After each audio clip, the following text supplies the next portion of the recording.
Hey, this is Michael Sedini from Walk the Talk America. Hey guys, this is Julie Golub with Team Smith & Wesson, and you're listening to the Armed Citizen Podcast.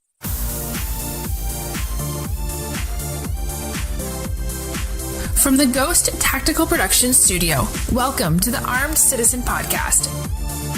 And now your host, Trey Miller.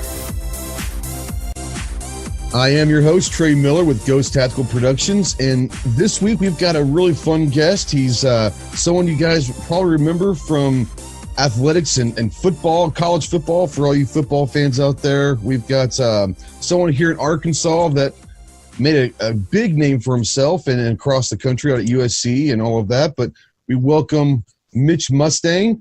And Mitch is no longer in Arkansas. He's living out in Arizona, but thanks for joining us, Mitch. Appreciate you very much. I appreciate it, Trey.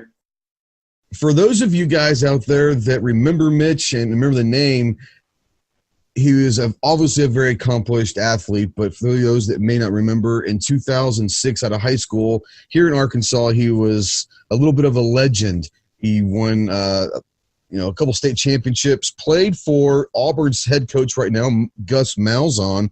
And what was it like playing for Gus in high school? I mean, do you see a lot of things that he does at Auburn right now that he was doing back there in high school? Yeah, I saw a lot more of it early on. He's changed. He gave up play calling, I think, for a number of years, maybe a handful or more, which got pretty frustrating. Gus is great at what he does. I always said that one of his greater strengths was tailoring his offense and what he does to his players that he has, rather than trying to force them all into a box. You guys were he was so far ahead of the game in the spread and on the run pass option and what they're calling it now. You guys were probably an advantage right off the bat before even stepping off the bus, just because you had someone with a mind like Gus Malzahn. Is that right? Yeah, he's, I think, genius, madman. There's a whole lot of, I think he searched the line on a lot of them. A lot of what he did had been around for a long time, and people point that out frequently, and they're not wrong. The thing that Gus did was he took it, he developed a system, he developed really an ideology around it, and executed it to a degree that it was in many ways infallible. I think that was a big part of it, was taking those things, formulating it into, breaking it down to the bare bones, taking the things that work, that are high percentage, and then just beating them to death.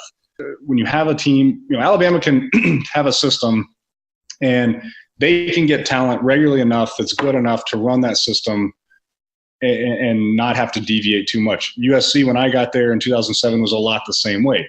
It had been the exact same since 2001 when Carroll got there. And even when I left, much of that had carried over, even if it was pretty antiquated at the time. We had the talent where you could come in and get the guys to do it. Gus, on the other hand, never really had that luxury, so he basically stripped it down to what can I teach everybody as quick as possible. And then what he did that's a little bit different was just rep the crap out of it. We would run plays in practice until we got them right, and then we'd run them again and again and again. So I think that was the big difference. But yeah, innovating, always keeping something in your pocket, planning, running, and everybody does this still. But Gus was really good about it. We would practice stuff, we would try stuff in a game, and we would just put it in our pocket. And we would hold on to it until we found somebody we knew would work against. For those of you, once again, that are just kind of trying to figure out what we're talking about here, we're talking with Mitch Mustain. This guy, and I want to brag on you a little bit, this guy, if you're talking about a resume, this is the guy that everyone in high school says they were good. This guy was the starting quarterback, the All-American game, won the Hall Trophy as a National High School Player of the Year, was named the Gatorade National Player of the Year, the USA Today National Player of the Year, and Scout.com ranked you as the top high school recruit for the class of 2006. And I know that you're a football star, you played professional baseball, but we're here to talk firearms more than anything else, and how this all started. For people that are interested, I was flipping through Netflix or Amazon Prime, I'm not really sure, and I saw this documentary called The Identity Theft of Mitch Mustain, and I was like, holy cow, yeah, where is he? I haven't, I kind of lost track after you left Arkansas to go to USC, and I was watching this, and they're interviewing you, and you're like in a garage, I think, or something. I saw a bunch of guns on the back wall, and I was like, oh, he's a gun guy.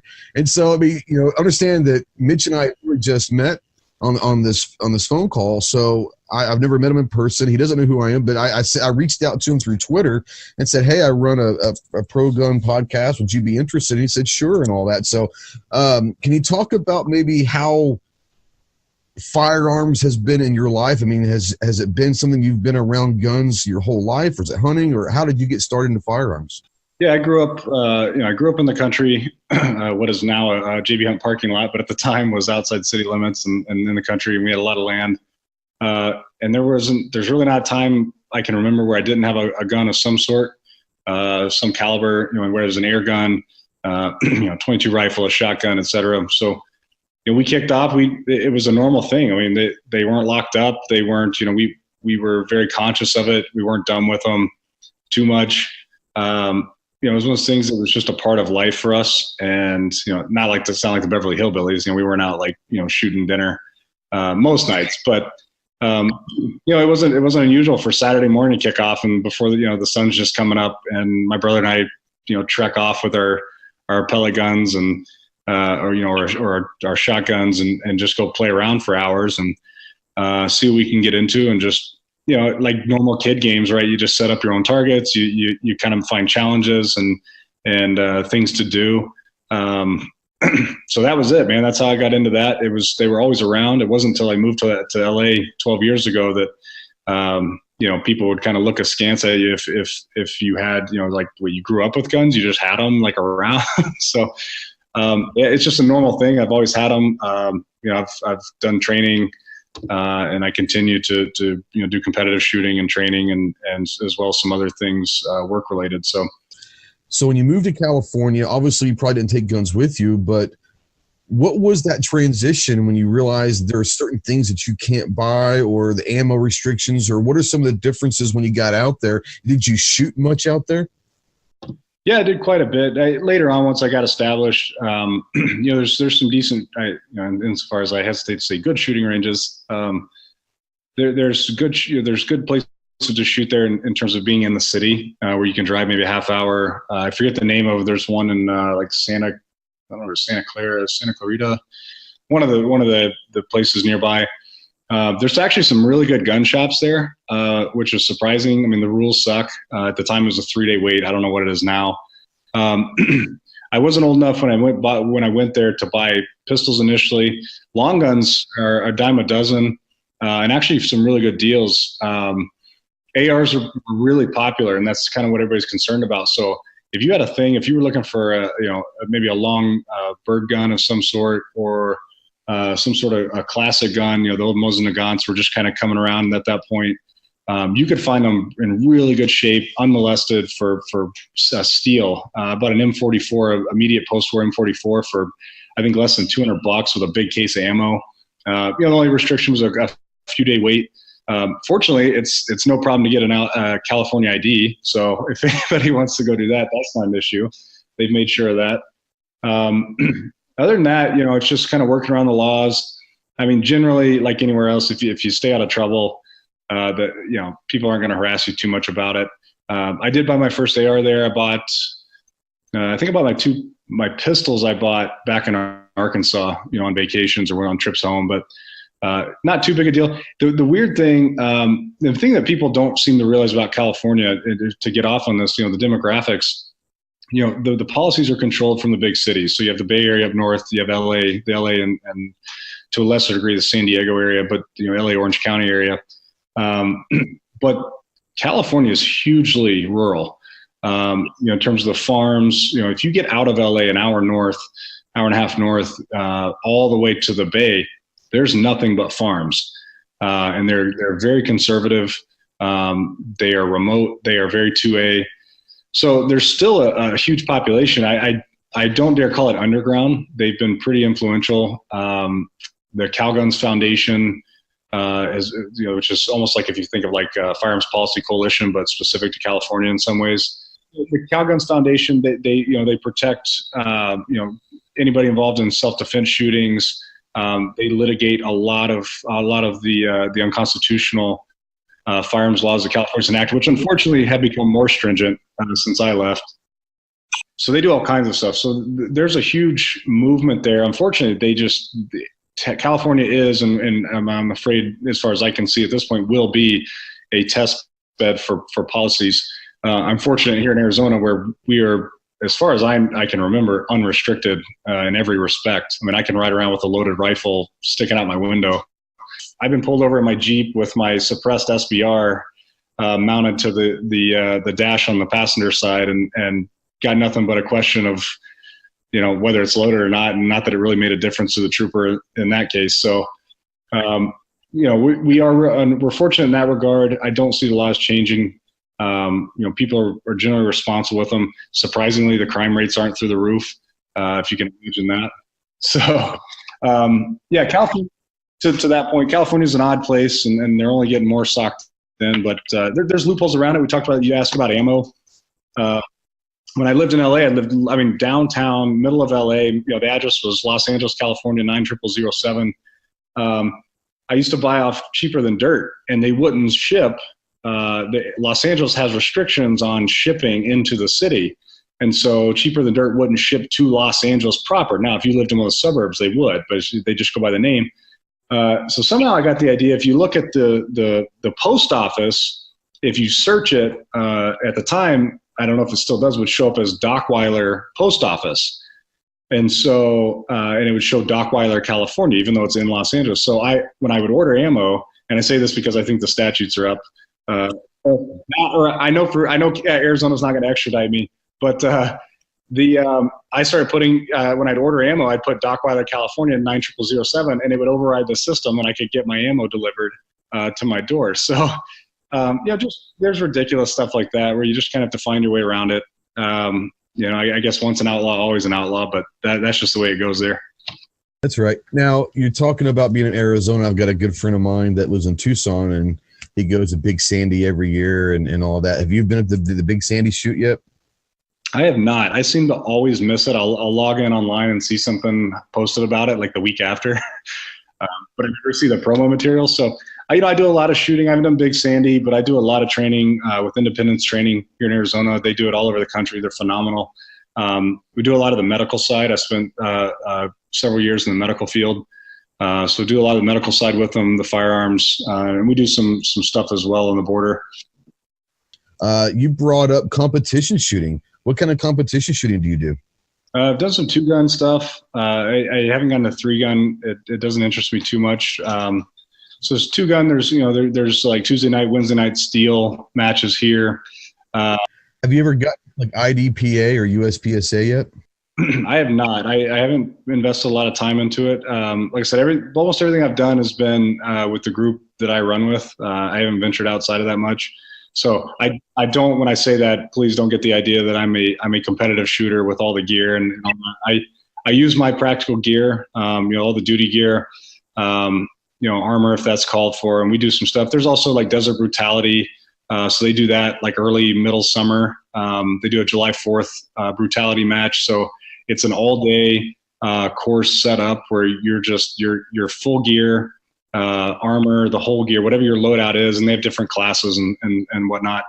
But stuff like that, which is it's a ton of fun. It's brutal, but it gives you a chance to shake down your skills and really kind of test yourself. I mean, if you haven't been working out, you're in the mountains and it's 110 degrees. You're not going to make it too far. Or at the very worst, you're just not going to be happy with your results. So, just stuff like that, just stuff to keep it going, keep active, kind of give the workouts that I do and the training I do, an end. So you guys are doing training. Now this outfit, are you working for a group that does training, you said? I've done some RSO work with Independence Training. It's run by Glenn Stilson, John Penix, and a few other guys who work for him as his cadre of instructors. A lot of them are SF guys or lifelong Marine Corps guys. He runs the gamut. There's Josh, who was a 75th shooter in the 75th. So He's got a whole group of guys. I've done some RSO work for him. And then, like I said, done some medical stuff as well. My best friend does a lot of their head medical stuff. He was a combat medic in the 101st with the deployment to Afghanistan. So, I met into these guys. I met them volunteering. It's probably been 5 years ago now. I was bored one summer just sitting around. It's like June or July. And I was like, man, I've got to get out and do something. And I literally logged on to AR15.com and saw this post about, hey, need some volunteers for this event. It's a machine gun shoot, full auto. You'll get to shoot them, just come help set stuff up, take it down. I was like, that doesn't sound like too bad a thing if you're going to waste a couple hours. So, food's provided, all kinds of stuff. I was like, yeah, I'm there, man. So I sent the guy a message and he's like, yeah, be here this time, just whatever. And so they've actually turned out to be my core group of friends now. So, that's basically it. That's my extent of shooting and work with that. So, again, I'm not super deep into it. These guys are professionals. I mean, this is how they make their living. So certainly not diminishing that. And I have a full-time job and I get my practical experience and education where I can with these guys, but they're really good at what they do. Being in the medical background, from your experience, obviously it's important, but do you think that medical training is just as important or more important than the actual handling of firearms? Yeah, I mean, yes. In short, yes, absolutely. I got my EMT in 2014. I spent 2.5 years at a level 1 pediatric trauma center as a trauma tech.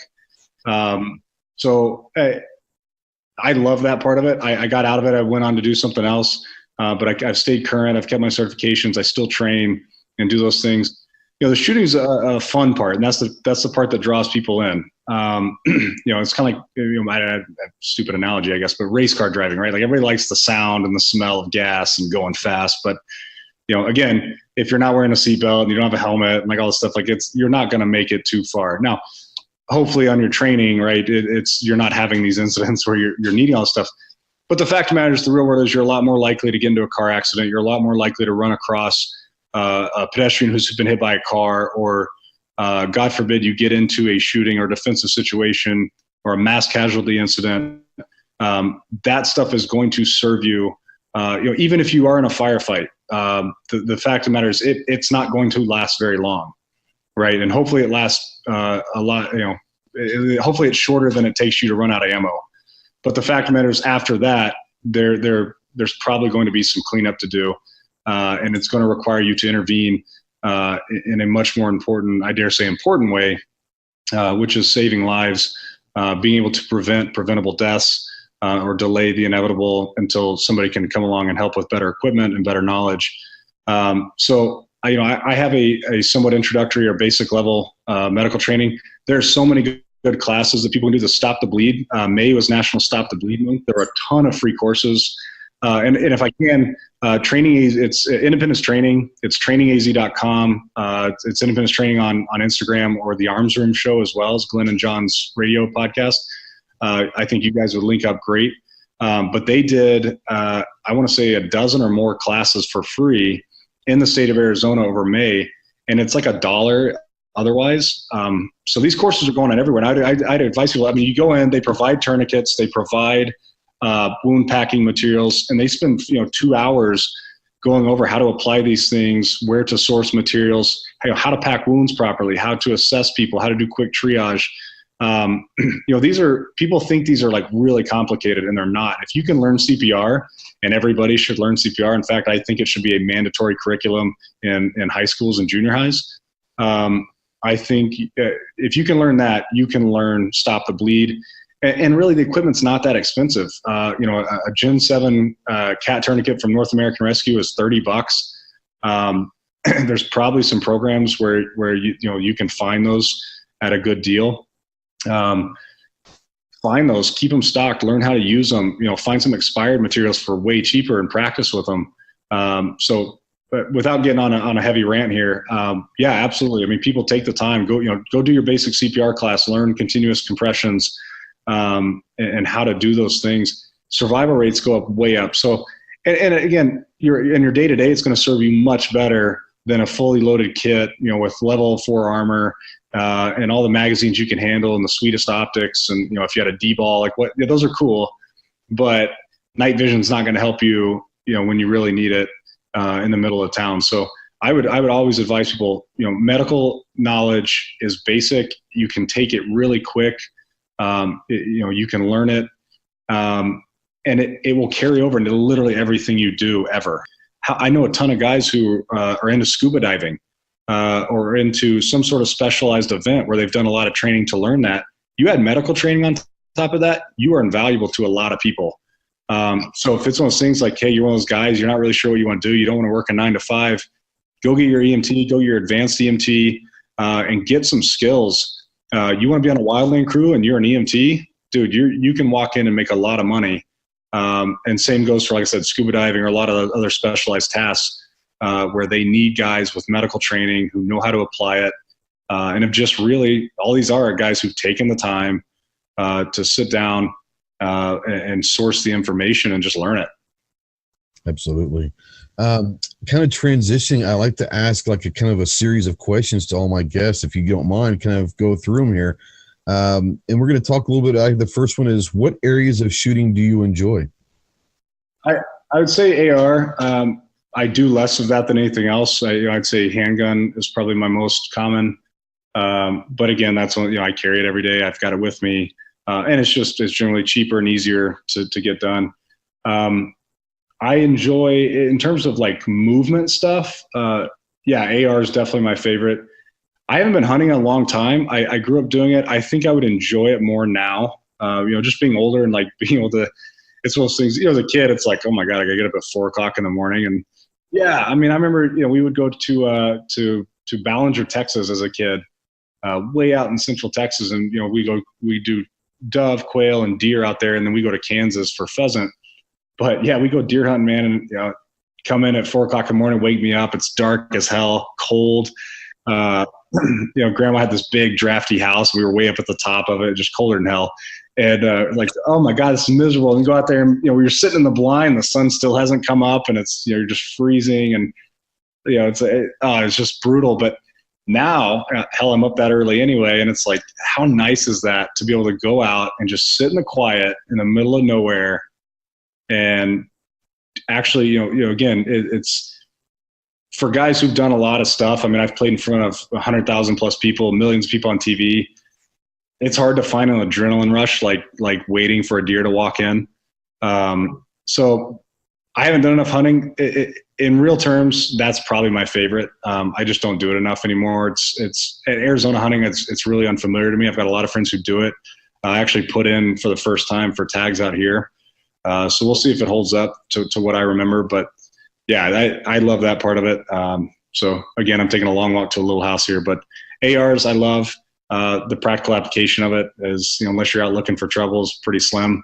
And hunting is probably my dead favorite. I still got a 1975 Winchester Model 77 mil rim mag. It's got the scope has dents in it. I don't think it's ever been re-zeroed, and the thing's dead nuts at 300. So it's a fun gun to break out.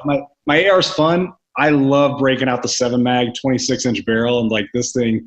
All right, the AR is cool, but this thing is like, shit's about to get real. So, all right, so that's my next question. Of all the firearms that you have, barring ammo costs or anything like that, what is your favorite gun? If like I said, ammo costs, availability is not a problem. What's your favorite firearm that you have? I've actually downsized considerably. I have, the 7 mil rim mag. I've got my old air gun, 12 gauge that I had as a kid. And then I've got 11.5 inch SBR, suppressed, and then my Glock 17. I would take my AR. It's a practical all around setup. You can change it, the modularity of it. I'd probably go with that. Now, if I had to pick up one, and I've looked at this, I just have.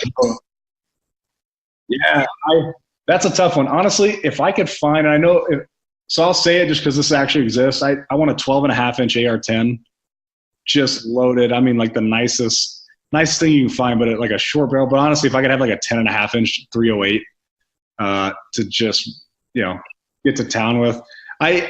Now you could get ridiculous if you were talking like multi-thousands of, long range 6.5s. Yeah, all day long, right? With $3,000 optics on it.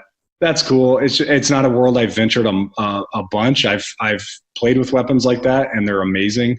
It's just not something I've touched. So I'm giving you a really lame answer for what I do right now and what I'd want to train with. If I get a 10.5-inch 308 that was reliable, I would be pumped. With a 25 round mag, that'd be pretty dope.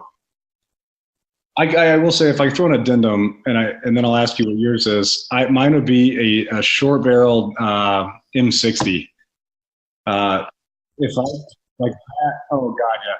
I got a chance to, like I said, we do some full auto stuff. So we've got short M60s, 249s, 240s, the whole gamut. The M60 is still my favorite. Just that slow pace, just thump thump thump. It's really distinct, and what's more badass than having belts slung over you, big rounds like that. That would be dope. I mean, I'd love to have one of those. We always joke, I did some bounty hunting for a while. Oh yeah, we still do. It's fun. We did it. It wasn't for money for us. So the same group of guys that I'm talking about, we got a group together, and we all got licensed, which it's frighteningly simple. But again, we're a professional group, so we weren't a bunch of jackasses. There was a group here who hit the Phoenix police chiefs. Somebody called a bad tip into them, and they hit the Phoenix police chief's house. And that didn't go very well for them. So, but we had a group. There was about a year there when I was in transition between work, doing some other stuff, and I had a ton of time to kill. And it was me and this core group that I told you about. We picked up, just started picking up files, and we got tied in with a bail bond company here, one of the bigger ones. And we would do the recoveries for them. And we always joke like how great it'd be just to pop up with some M60s and stuff like that. I mean, just totally ridiculous stuff, but we would never actually do that. But it was interesting work. It's a real eye opener. It teaches you, if you're good at talking to people and networking, and building relationships in the community, you can be very good at it. We do it a little bit on the side, but it's fun work. It's dangerous work, so you really have to be smart, and you have to be cautious. But man, I'm telling you, if you really want some experience, if you can get in with some guys who are good at it and who you can trust, it's a real eye opener in terms of the conditions of the cities you're in. Get off your comfortable chair and really see what people are living with, and some of the problems that are facing. Not only a city, your city or Phoenix in particular, or Little Rock or whatever it may be, but really you want to see the drug epidemic. You want to see what's facing people, what the police are dealing with. You want to see what everybody's having to legislate and build policy around. It's a good way to do it with some credibility. And again, if you can be smart and treat people right, it's not a bad gig. I don't think I'd want to make a living at it, but it was good for what it was. Well, and there's a lot of people that don't understand that they bitch and moan about the way their life goes for them sometimes, but until they kind of see the underbelly of what really is going on out there, they don't understand how good they have it. Yeah, you're exactly right on that. I mean, how many days I'm like, man, God, today was tough. I'm like, really? I drive around and talk to people and take them to lunch and get to come home early and hop on a gun podcast. Like, life's not that bad, but I figured out. And again, I worked in healthcare, and I see a lot of the same stuff. And it's a humbling experience in a lot of ways. You have to, because there's people you don't like, you have to help. There's people who you can't help that you wish you could help. I mean, there's a whole bunch of different range, a large range of experience and issues. One of the things I picked up doing the bounty stuff, and I was talking about some of the homeless. I mean, some of the kindest, most intelligent people I ever met were people living on the streets of Phoenix, who genuinely cared about what was going on, who knew a ton of stuff. I mean, I'm telling you, you think people aren't watching you? They're watching, and they know what's going on. But I realized pretty quick, we're all just like one short wire away. Or, I think the biggest thing that keeps people afloat, and this is, there's plenty of research to back this up, but your social network is really what keeps you going. If you get on a hard time, right? Having family, having friends that can maybe take you in, help you find jobs, whatever it may be.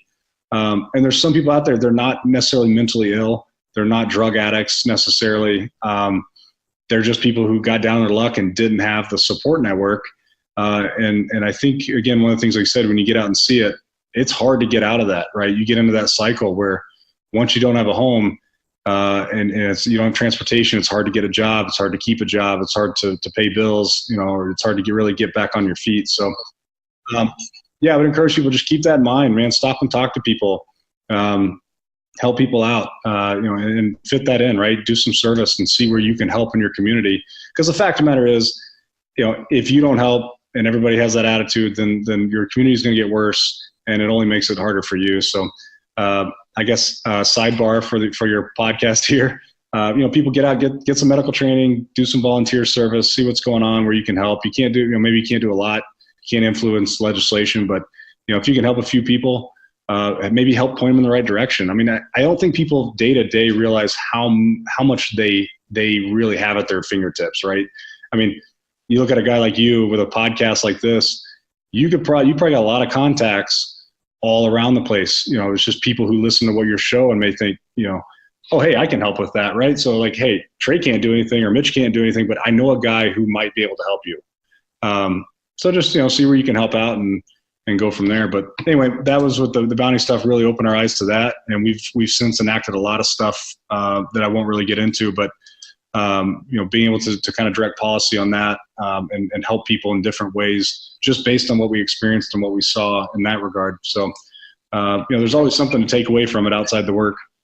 Having those issues, so we picked those up, but I think it's a good segue for physical training. And I think that's another part of the firearms community that is getting better, but still needs to be tied in, right? I mean, you can shoot all one, right? And again, everybody preps for this, and I don't think there's a problem for that. Have the gear, have the training to use the gear by all means. I mean, I'm not one of these guys who, being a lifelong civilian, having not served, I think civilians should have access to armor and to military equipment and gear and all the latest, coolest stuff, right?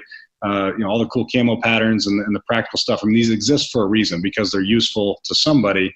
But then you see a lot of these same guys who will spend literally thousands and thousands of dollars on kit, not have the physical prowess or the physical setup or the physical training. I give a little leeway to guys who've served before, just because generally they've been through it. And so even if they have to deal with it, I've seen a lot of my friends who are veterans who maybe a little out of shape, like they can still suck it up because they've been there before. It's kind of like an old athlete. I'm a little out of shape, but I'd like to think if shit hit the fan, we'll be able to do a little bit, Yeah, tactics and proficiency make up for a little bit of that. I compare it to an old athlete, right? Like, you still got it. You may be out of shape, but like you still understand some of the shortcuts and some of the tricks. Still throw football the best of them, I bet, if you had to. Right. It's like I can still run and play, and like I don't think I may have to learn to get hit again. That's the big thing, but like I can still play the game. But again, physical training is a huge deal, man. I mean, it's 100 degrees right now in Phoenix. It's only getting hotter, and this is weather. I mean, there's people dying literally in town on mountainsides because they go up with not enough water. They're out of shape. They overestimate their abilities. And so I may be talking to a smaller segment of your audience here, but I love it.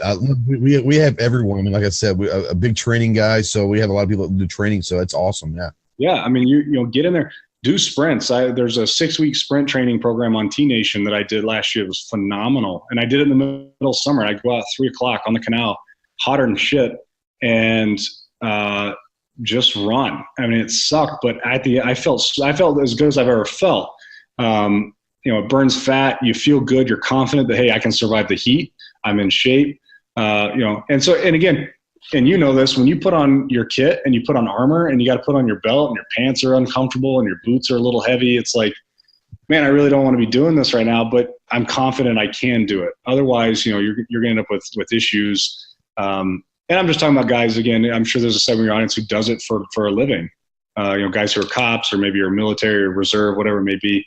And so they more or less may or not know that, may or may not understand a lot of this, but you're only going to help yourself, right? Put in a little bit of the suffering, a little bit at a time, so that when you do have to do the work, you have to put your armor on and all that stuff. It's not as bad. It's always going to suck, I guess, but one of the things I've wanted to get into, and maybe you've had some experience or some of your audience, like back into martial arts. I did a little bit in college. I think it's not only a huge performance, but a huge morale booster. Being able to feel confident with your body. The bounty hunting stuff. One of the biggest things, and the reason I brought this up when you brought that, it's a good. The more imposing you can look, the less likely you are to get into a fight. And it's very evident in that world. If you look serious, if you're dressed sharp and your hair's cut, or even if, whatever, if you're well groomed and your body looks like you're serious and you take care of yourself, people really don't want to fight with you that much. Right. You can see it a lot where they'll size it up, man. Like, do I want to run? Do I really want to throw a punch right here? Like, there's 2-3 guys here that are 220, 240 pounds each.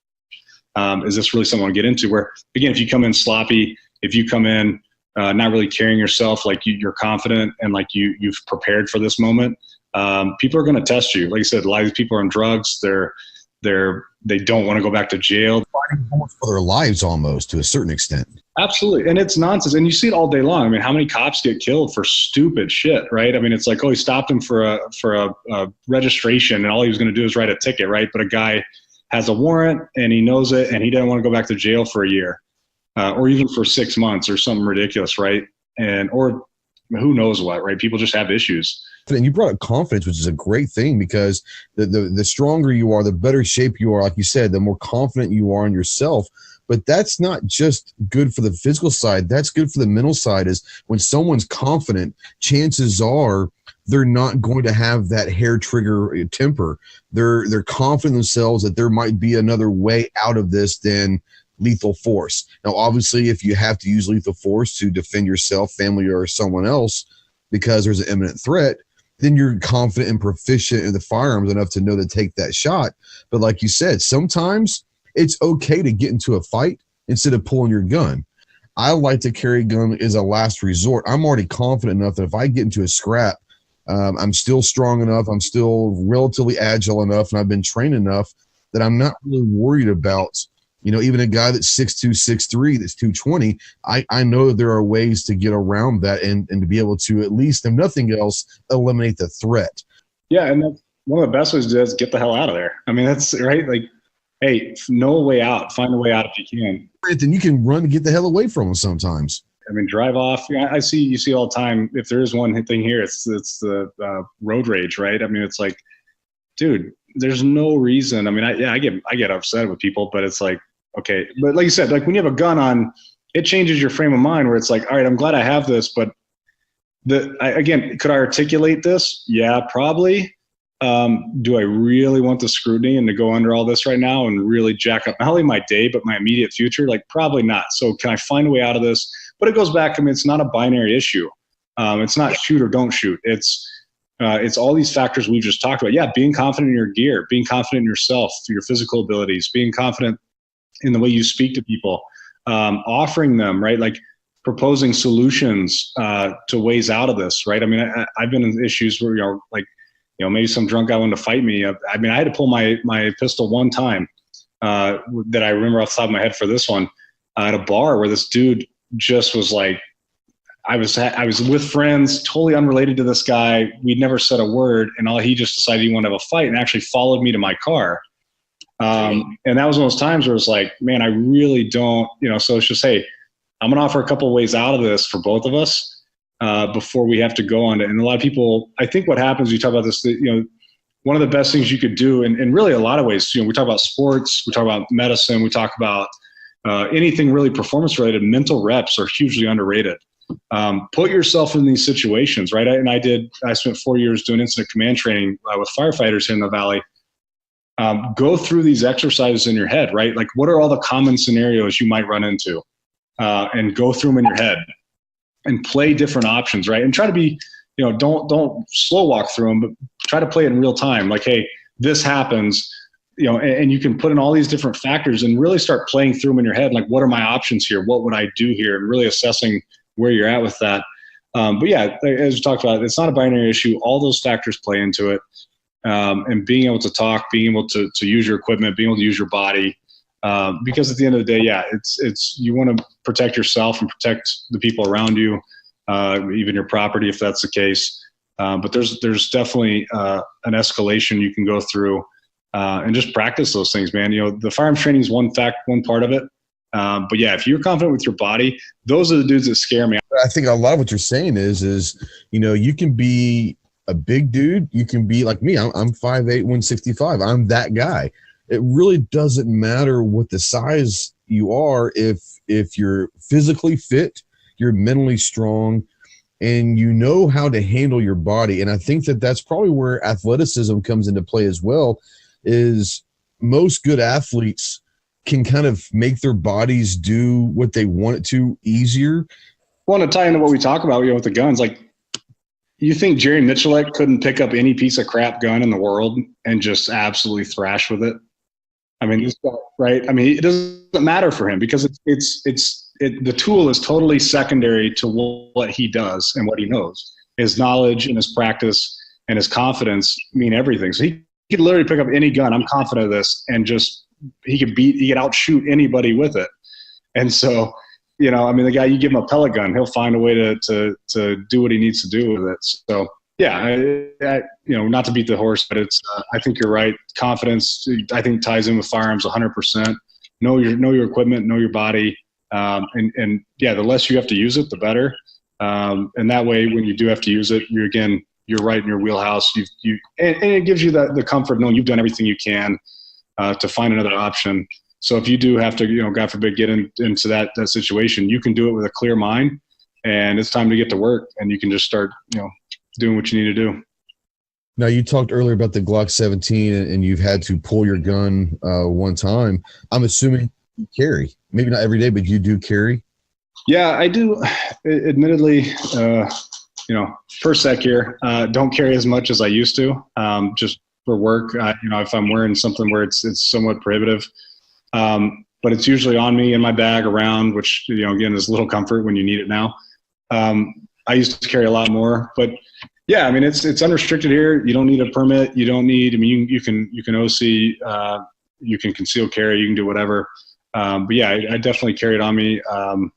I don't know too many people who don't, at least in terms of my circle that I run with. So let me ask you this, and being the Armed Citizen podcast, I like to ask this to all my guests as well. What do the words armed citizen mean to you? Well, I think it ties in a lot with what we just talked about. It means, having the equipment, having the training, whether you're self-taught or whether you seek it out with professional help.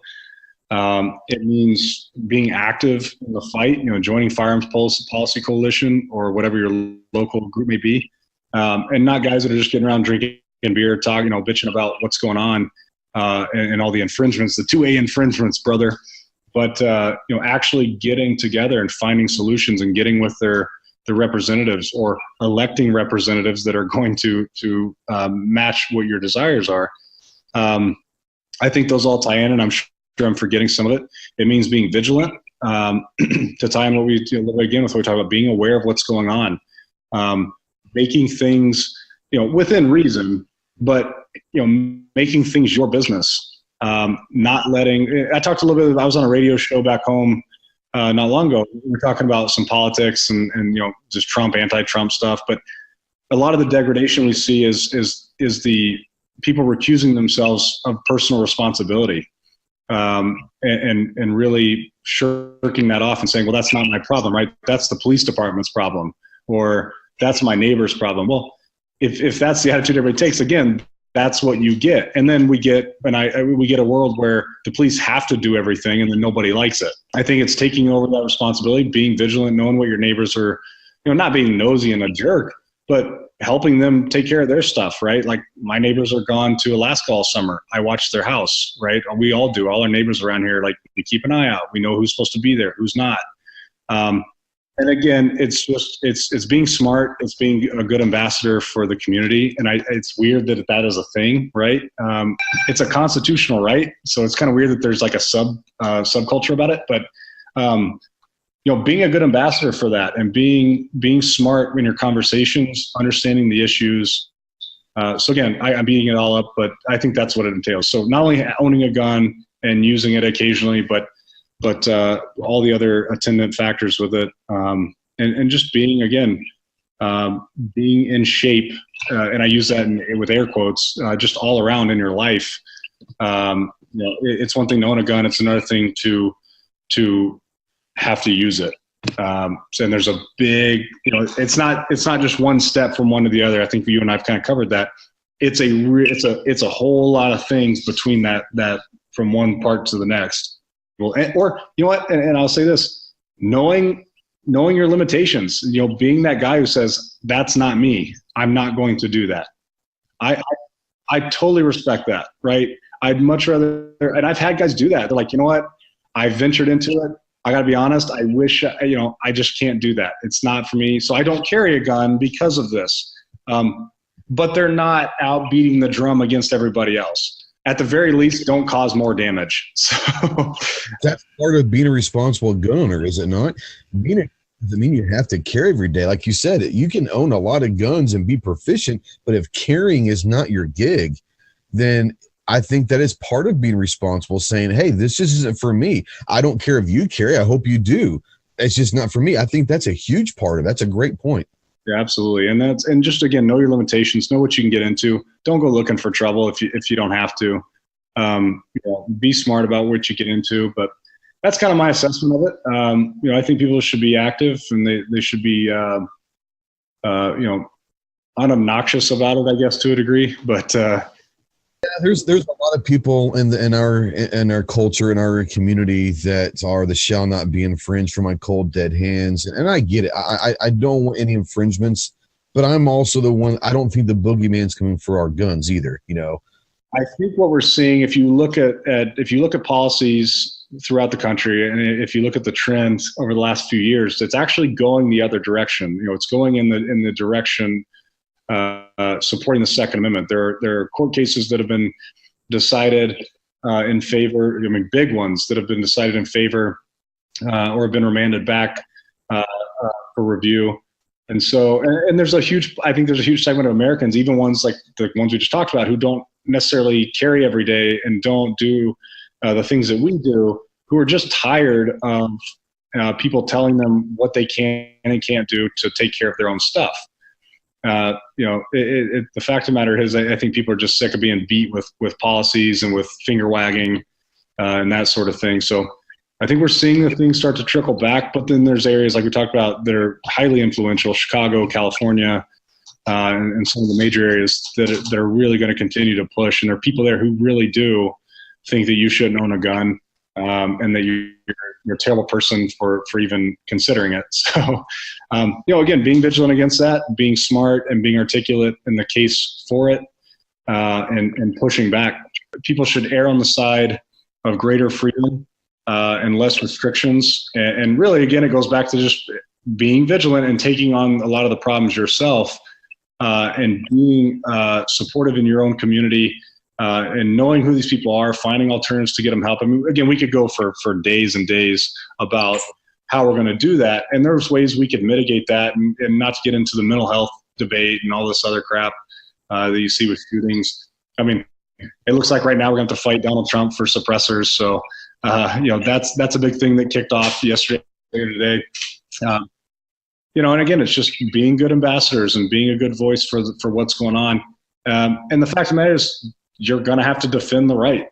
And it sounds crazy, but that's just the world we live in.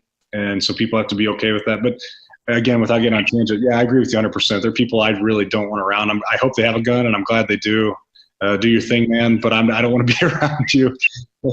Well, Mitch, I really appreciate you coming on. A fascinating life you've had. You've had some crazy things that have happened throughout your sporting life and your personal life. It's awesome to know that, you were this football player and this golden child of the golden arm and all of that. And for me to sit there and watch a documentary and see the guns, like, okay, this is awesome. You don't think of most football players and athletes, they spend so much time honing their individual skills, you don't think of them as having other hobbies. And it's kind of cool. And to now talk to you and know that you've got the medical background and you've done the bounty hunting, the life within the gun culture that you've led is truly amazing as well. Man, thank you so much for coming on. We really do appreciate it. You bet, Trey. I appreciate you having me on.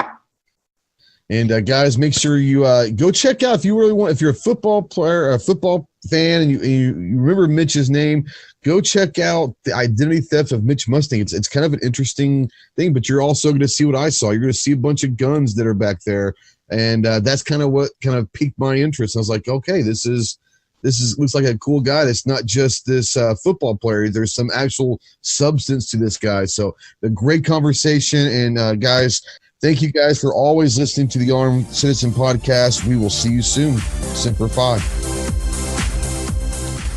Thanks for listening to the Armed Citizen Podcast.